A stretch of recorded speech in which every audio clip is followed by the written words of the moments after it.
Okay, very good afternoon. This is Dr. Lakshmi Narasimhacharyalu, Professor, Department of ECE, St. Peter's Engineering College, Hyderabad. I would like to discuss a topic of reflector antennas. So, this is the reflector antenna. Basically, the reflector antennas are different types. Generally used to take a flat sheet reflector, corner reflector, and passive corner reflector, and the parabolic reflectors, and parabolic reflectors extension, the Cassegrain reflectors. This is the type generally. Now we are going to talk about the reflector antennas. So what is the main purpose of this reflector antenna? So this is widely used to modify the radiation pattern of a radiating element. So here the backward radiations from an antenna may be eliminated with a plane sheet reflector with large enough dimensions. So here that means what actually front to back ratio should be increases and the back load should be reduced. That is the main intention for this, the advantage of this reflector antenna. Most important in microwave radiation applications, this is the microwave frequencies already know that, which is the above the 1 gigahertz.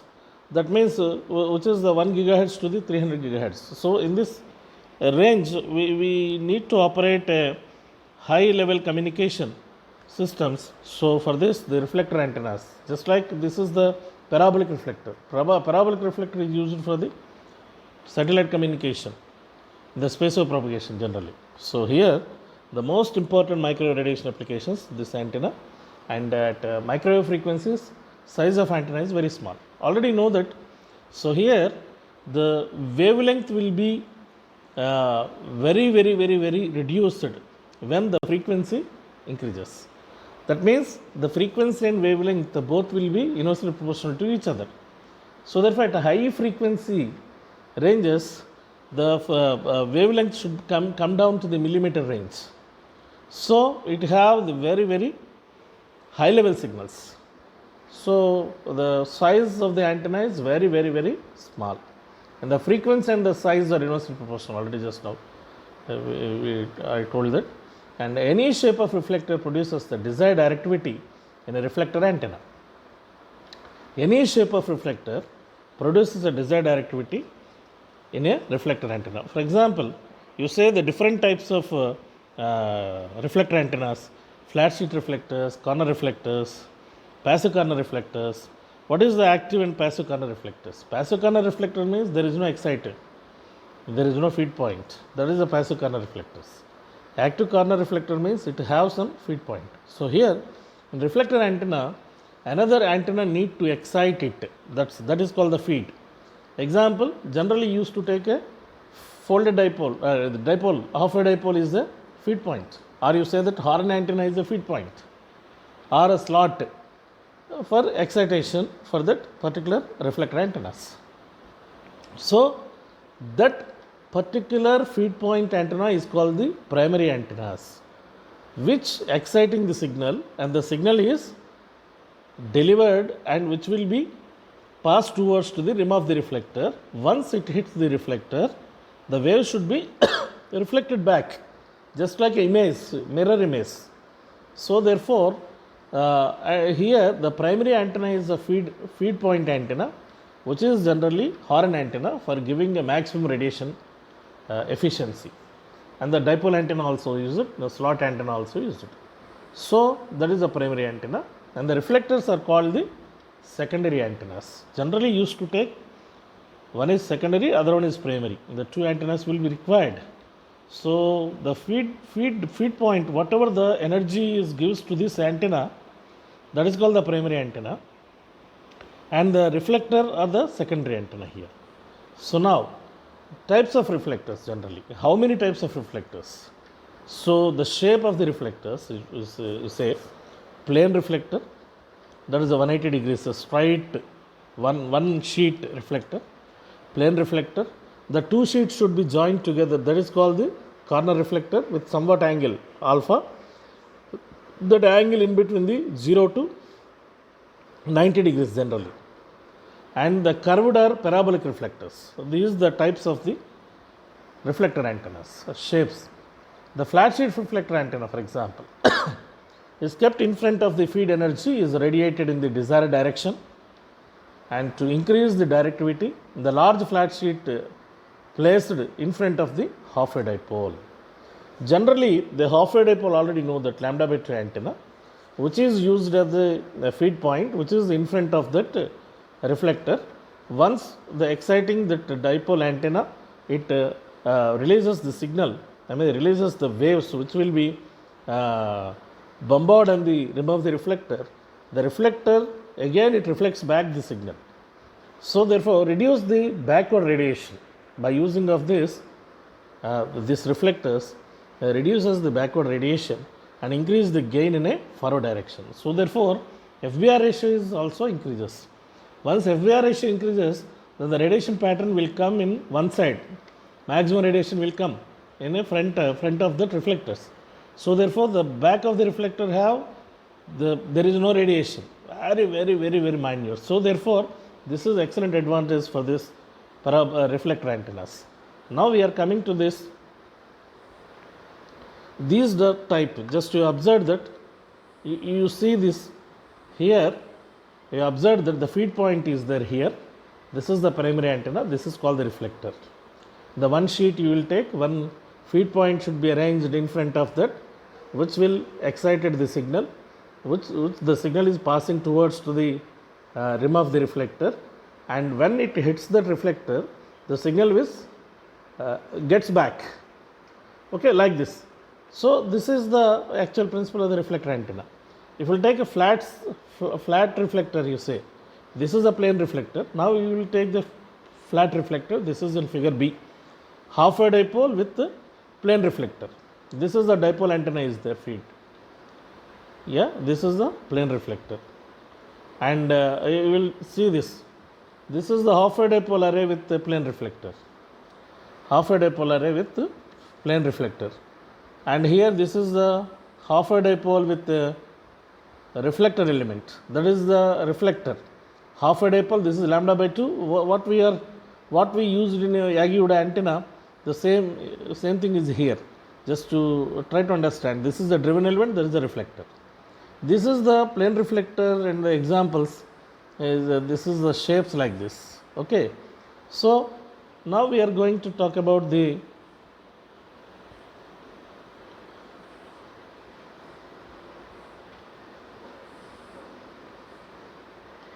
corner reflector. What is the actual corner reflector? Just you have to understand. The disadvantage of the flat reflector is the back and side radiations to overcome. Whatever the drawbacks is there in a flat sheet reflector, that should be avoided by using of join the two flat reflectors with some angle, which will concentrate a radiation in the forward direction, called the corner reflector. So here the corner reflector, the angle between the two sheets is called the include angle. That angle is 90 degrees corner reflector, that is. Sometimes other than the 90 degrees also there, the angle will be changes 30 degrees, 45 degrees, 60 degrees, 90 degrees, like this. So therefore, here just to observe that this is the corner reflector, the top view. Vertex point is there here, and here this is the feed. And you will take here, this is the corner reflector with somewhat angle. So this is a corner reflector front view, this is. Okay. So now, just to observe that this is the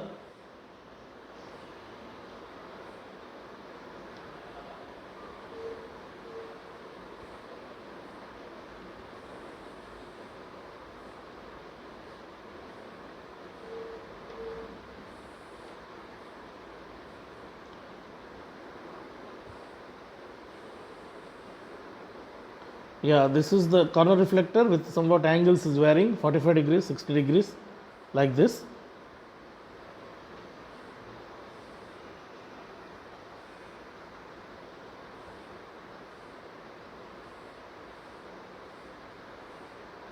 Okay, you see this is two types of corner reflectors, which is the angles is there, theta 1 and theta r, incident and reflected angle. If incident wave will come like this and reflected wave is like this. So here the active and passive. Active means with source, passive means without source. So this is a vertical corner reflector with a field pattern along main axis, but here the passive corner reflector without any driven element. So this is the corner reflector with the source and without source. So system efficiency depends on the spacing between the vertex of the reflector and the feed element S. The distance is called the D, you say that. The distance should be adjusted by using of the include angle. So when the angle decreases, then the spacing between the feed point and the reflector is increases. So the F by D ratio will consider here. The most of the time feed element is a dipole or array of a collinear dipoles placed parallel to the vertex placed at a distance D. So here this is the distance between the vertex point to the rim of the reflector. So here the D should be adjusted by changing the included angle alpha or theta, whatever. So here now the dimensions are aperture of a corner reflector, which is the dA, diameter of the rim of reflector, and the length of reflector is L, and the height is H, you say that. So therefore that dA is always in between lambda and 2 lambda. The length will be, the diameter will be diameter of the antenna, which is in between the lambda to 2 lambda. But the distance between the two focal point and the vertex, I mean this is the rim of the reflector and the exact focal point, which is the in between lambda by 3 to the 2 lambda by 3, and the length equivalent to the twice of the distance generally. So now the analysis of a radiation field of source with a corner reflector theta is equal to pi by n, where n is the number of what we call the n is the degrees, n is an integer, you say that theta equal to pi by n, if will okay. So here the apply image principle here. The field produced between the two corner reflectors is same as an array of 2n current elements. So spaced equidistant on circular path with a radius d with the adjacent element opposite polarities. The number of images, the polarities and the position depends on the include angle and the polarization feed elements. How many images will get?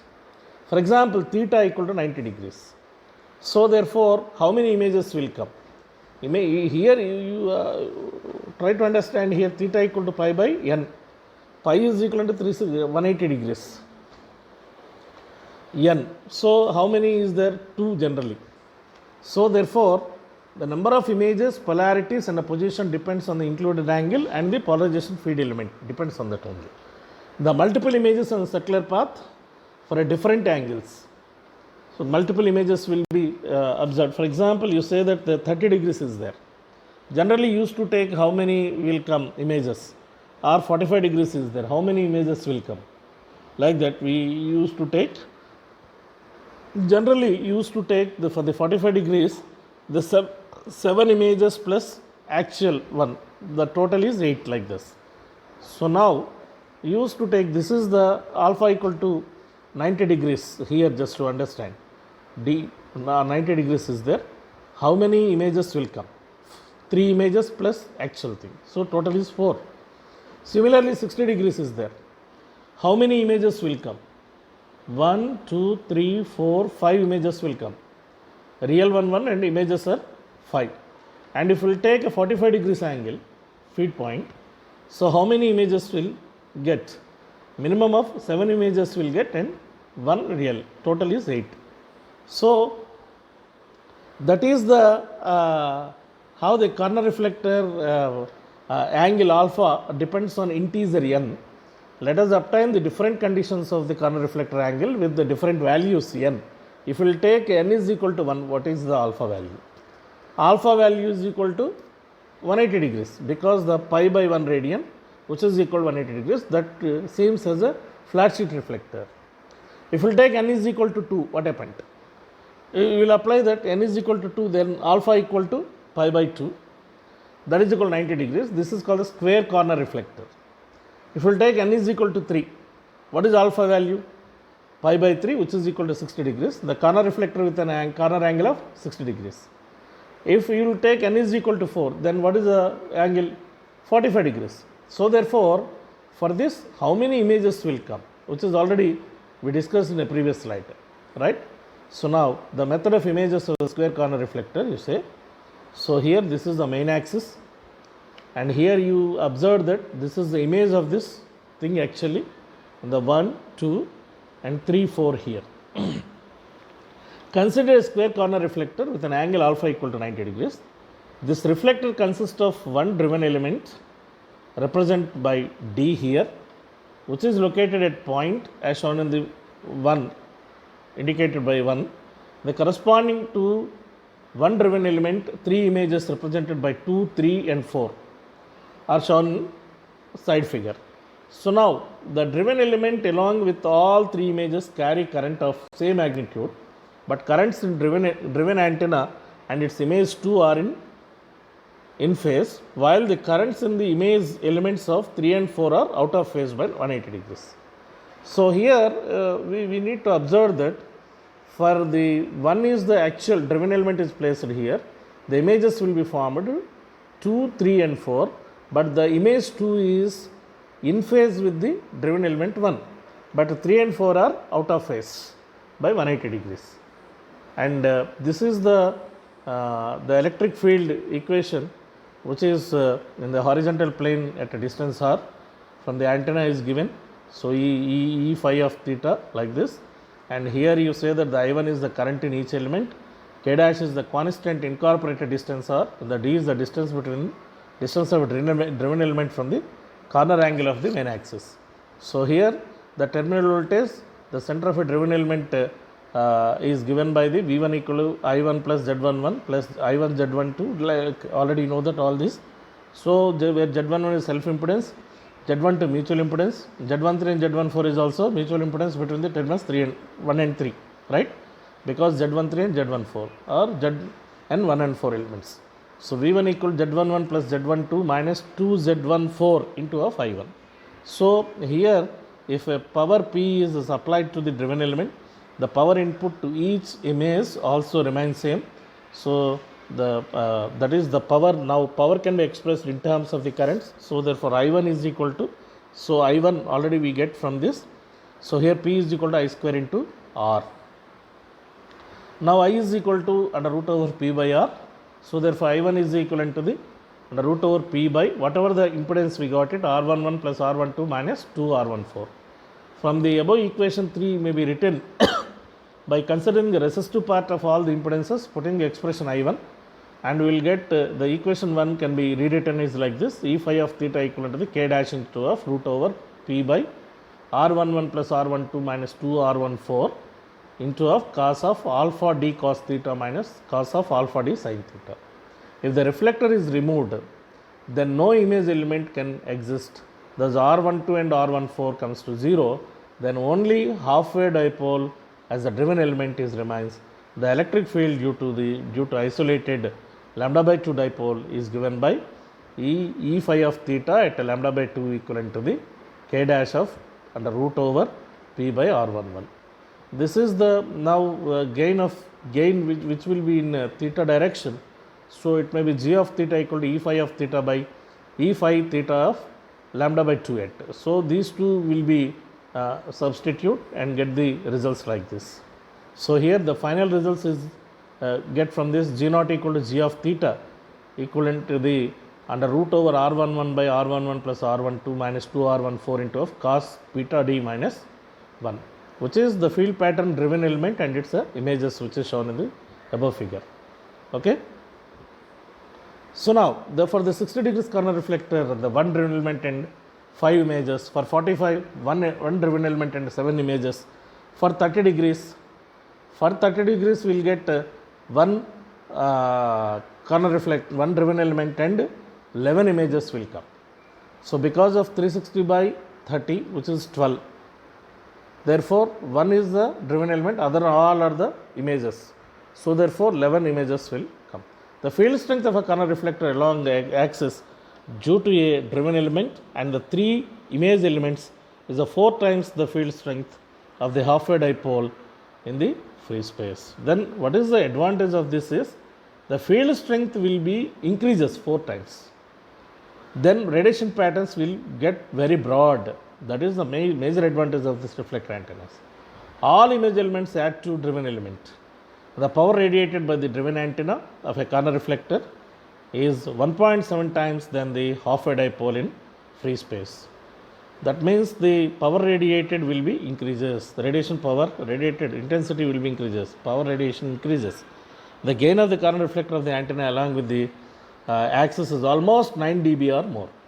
This is about the reflected antenna, and the design equation for the corner reflector generally used to take the important dimensions in the corner reflector antenna are as follows, like dimension of the aperture, which is indicated by dA, and d is the distance between the feed point and the vertex of the reflector, and L is the side length of the reflector sheet. So it is generally practiced that the side length L is selected equal to the twice the distance, already I told in previous slides. So the length which is equivalent to the twice the distance from the feed point to the vertex of the reflector. So here the dA is equal to under root over L square plus L square. So therefore 2L square, which is equal to root 2L, 1.414 times of the length of reflector is the aperture dimension. So the L is equal to 2D. So therefore dA is equal to 1.414 into 2D, which is equal to 2.828 D. So therefore here the dA is equal to 1.414 L equivalent to the 2.828 D. This is the design equation relations of the corner reflector, which is very important, which is the basic for the parabola.